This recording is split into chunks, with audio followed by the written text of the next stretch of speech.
Maven Nation, we won't create a more balanced lifestyle by wishing for it. We must be intentional to demand it. I invite you to move away from burnout, to move away from delaying your self-care and feeling guilty when you rest. Let's embark on a journey where holistic care, confidence building, and leadership unite. Maven, you are CPR, capable, prepared, and ready. Now, let's create success with sameness. Hey, Maven Nation, it's Maven Miara, and welcome to another episode of Success with Sameness, about developing emotional intelligence. I'm saying for future leaders, but of course it's for all leaders. I focused on future leaders in the topic because maybe you're a new leader or you haven't yet stepped into management, and that's something that is in your goal list, something you want to do. So the emotional intelligence question really helps us focus on, really for me, the maturity level of your emotional intelligence. How do you handle criticism? How do you handle praise? Even how are you interacting with other people? Maybe those are people reporting to you or simply people on your team is what I want us to think about. Balancing emotional intelligence is a landscape. It requires us as leaders to be flexible. It could be daunting. Oftentimes, it could even mean putting someone else's emotions ahead of yours. I'm not talking about in a damaging or harmful way, but simply giving someone else the space to um, kind of, maybe that's let their emotional intelligence, maybe that's not as mature as yours, come to the surface, while you, as the more mature emotional intelligence person, kind of gives them space to do their thing. So I'm going to talk about 3 areas of focus around this emotional intelligence. And the first one is self-awareness and reflection. That simply means understanding your own emotional intelligence capacity. No one can know that but you. You hear me saying that oftentimes. No one will know what your best is about, what your limit, capacity, all these things are, but you. No one will know better than you. And maybe you're saying, well, Maven Myra, I don't really know. That's okay. That's not a problem. Here's how you solve that. You begin to spend time, quiet time with just yourself, and you listen to yourself. Just listen or watch. Be intentional on noticing how you behave, how you react to things. Again, no one is going to understand or know your emotional intelligence better than you. That includes understanding your strengths, your weaknesses, uh, your drivers, what's critical for you, what you can go, that's good to have, but it's not a big deal for me. Okay, so here's an example of that. I am a quick decision maker. I don't need a ton of data to make a decision. Once I feel like I have the critical pieces necessary to make a solid decision, not a rushed decision or a hasty decision, but a solid decision, I'm okay to make that decision. Okay. That also can lend to me not being as patient. That's an observation I have of myself with people that do need more information. I call that wanting perfect information. They want to see the data, the backup, the support, read the 10 articles, all of the things. Nothing wrong with that. We don't all have the same decision making style or abilities. But because I know my emotional intelligence of being able to make quick decisions, and even if that decision is the wrong decision, not the best decision, I'm okay to make a pivot, a turnabout, a U-turn, whatever the decision now needs. I'm okay to do that.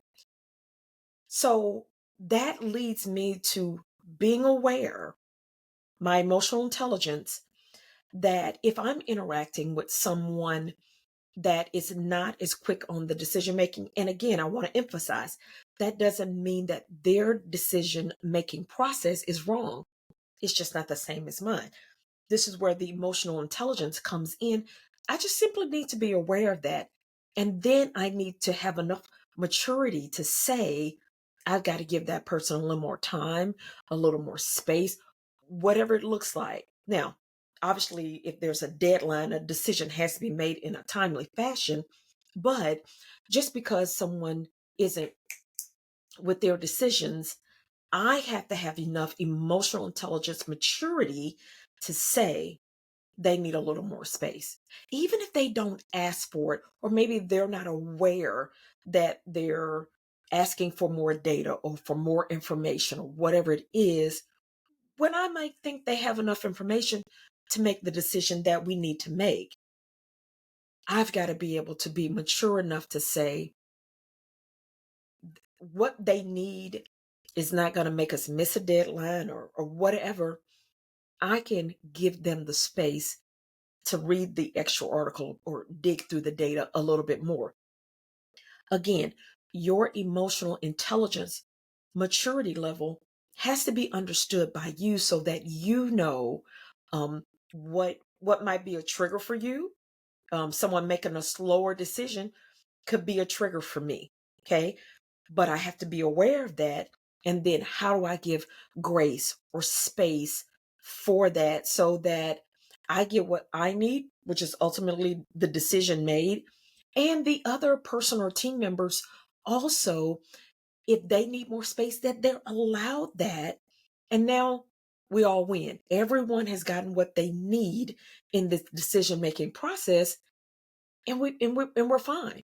But if I rush that person or demand that they make the decision right now, or think through the decision process how I do it, okay, yeah, we can come to a decision, but is it going to be a win-win? Probably not, because that person's going to feel rushed, unseen, unheard, all of the things. So be self-aware about your emotional intelligence. And again, know the things that trigger you, that cause you to cut off other people, not give them space. Again, that's something I still have to be very on top of, is not cutting someone off when they're asking the fifth question or whatever it is. Because in my head, I'm like, this is the solution. I see it. Don't you see it? And maybe they don't. Or maybe they just need a little bit more reinforcement. I've got to give space for that. That leads to focus area number 2 of having empathy for other decision making processes. Again, I'm not going to say that a person that is able to make quick decision should be the lead or the leader or the best leader. Every situation doesn't call for that. But if we as leaders have to have the ability to, again, have the empathy to share with maybe other people that report to us or on our team, or future leaders, emerging leaders, to say, maybe we're a mentor or sponsor for someone, to give them some guidance. And almost you could look at the foundation of that emotional intelligence, maturity, or growth as some level of empathy, some level of empathy that, again, it doesn't mean that everyone's going to be where I am, because clearly there will be people ahead of me. We should be connected to people that are even stronger than us in this emotional intelligence um, field, in this area that we're talking about, so that we can continue to grow. We can also be examples for other people. So just because my emotional intelligence level might be higher than someone else, if I'm not using empathy to create space for someone coming behind me or that's watching me or connected to me to also grow, then I would say maybe my emotional intelligence is not as strong as I think it is, right? It doesn't mean I need to be critical of others or other people on my team. create space, use empathy for that. So let's touch on this third area of focus around emotional intelligence, and that's regulating the decision making process, balancing our emotions with rational. Rational is the key word here, rational thoughts.